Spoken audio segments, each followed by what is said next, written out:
जय गुरु जी। हमारी धरती संत धरा है। ऋषियों, मुनियों, ज्ञानियों, विद्वानों और महापुरुषों के चरणों से सुसज्जित है। सदियों से ये धरा पावन धरा कहलाई गई है। त्रेता, द्वापर, सतयुग और कलयुग, हर युग में ईश्वर ने विभिन्न अवतार लेकर इस धरा के मानवों के पाप और कष्ट हरे। त्रेता, द्वापर और सतयुग का उल्लेख तो रचित है, पुस्तकबद्ध है, हम पढ़ चुके हैं। हमारे गुरुओं और माता पिता ने भी हमें उन युगों की घटनाओं का ज्ञान दिया। कलयुग में हम हैं। हम थोड़ा बहुत कलयुग के विषय में जानकारी रखते हैं। कलयुग अर्थात आज का युग, हमारा युग। हमने अपने इस युग में कई महापुरुषों के विषय में जाना, परंतु आज हम जिन देव पुरुष महात्मा के बारे में विचार विमर्श करेंगे वो न सिर्फ अलौकिक हैं बल्कि शिव के साक्षात अवतार माने जाते हैं। ये पूजनीय, वंदनीय, प्रातः स्मरणीय गुरु जी आज के युग के महान प्रवर्तक एवं आध्यात्मिक शक्ति हैं। जलंधर पंजाब के मलेर कोटला के निकट डुगरी गांव में 7 जुलाई 1952 को माता सुरजीत कौर और पिता मस्त राम जी का ये पुत्र कालांतर में देव पुरुष बन जाएगा, शायद समय को भी पता न था। गुरु जी के बचपन के स्कूल व कॉलेज के साथी व अध्यापक अनेक घटनाएं सुनाते हैं। ये वो घटनाएं हैं जो उनकी दिव्य शक्तियों की परिचायक हैं। समय चलता गया, गुरु जी की आध्यात्मिक यात्रा भी बढ़ती रही। प्रभु की अनन्य कृपा उन पर हो गई और वो हम में से एक होकर भी प्रभुमय हो गए। उनकी ईश भक्ति की रीत सबसे अलग और निराली है। गुरुजी कोई प्रवचन नहीं देते थे। व्यक्तिगत रूप से बात करते हुए साधारण वाक्यों में संकेत देते, जिसका अर्थ उचित समय पर कभी-कभी कई वर्षों बाद समझ में आया। लेकिन उनको समझना हमारी क्षमता में नहीं।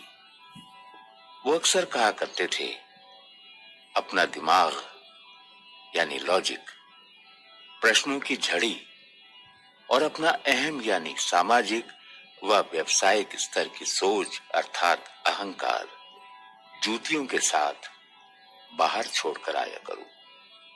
कौन कहेगा ऐसी विद्वतापूर्ण बात? वही महापुरुष कह सकता है जो स्वयं ईश्वर का प्रतिनिधित्व करता हो। और फिर हमारे गुरुजी तो साक्षात ईश्वर स्वरूप हैं।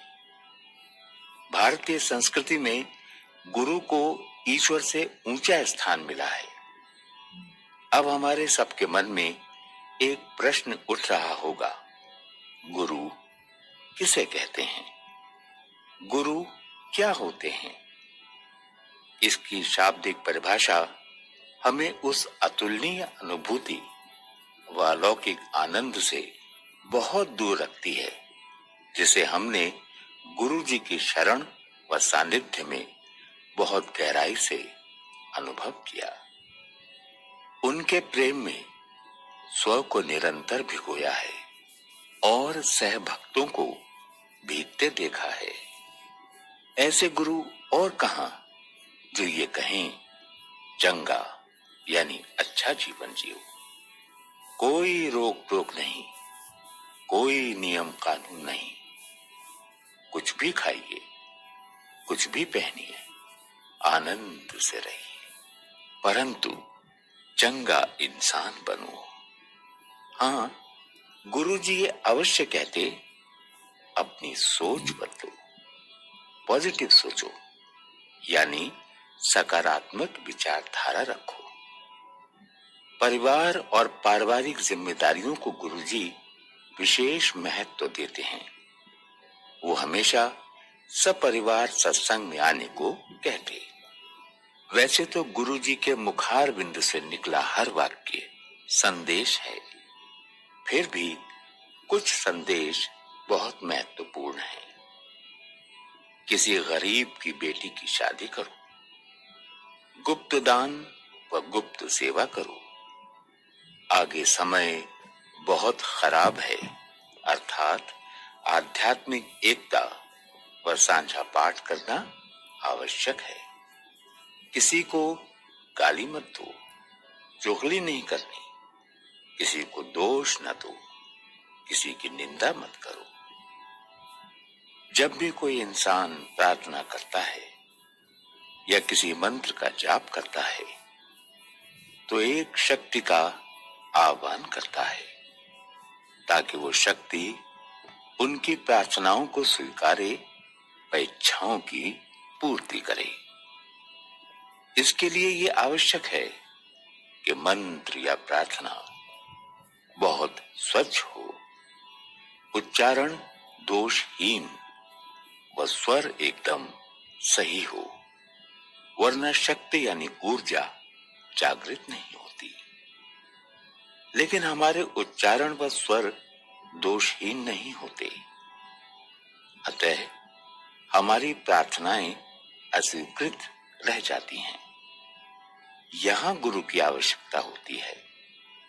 गुरु अपने भक्तों की दोषपूर्ण प्रार्थनाओं को स्वीकार कर उन्हें सही बनाकर परम शक्ति को अर्पण करते हैं ताकि वो स्वीकार हो। गुरु जी के शब्द हैं, शक्ति को जागृत करने के लिए मंत्र को गणित के सवाल की तरह होना है, एकदम सही। उसमें समझौते की गुंजाइश नहीं होती। हमारे गुरु जी का जाप है, ओम नमः शिवाय, शिव जी सदा सहाय। ओम नमः शिवाय, गुरु जी सदा सहाय।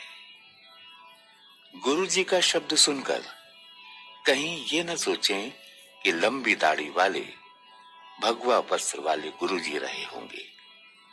भक्त समूह के सामने गद्दी पर सत्संग में बैठना होता तो गुरु जी शानदार सिल्क का लंबा कुर्ता और धोती पहनते थे।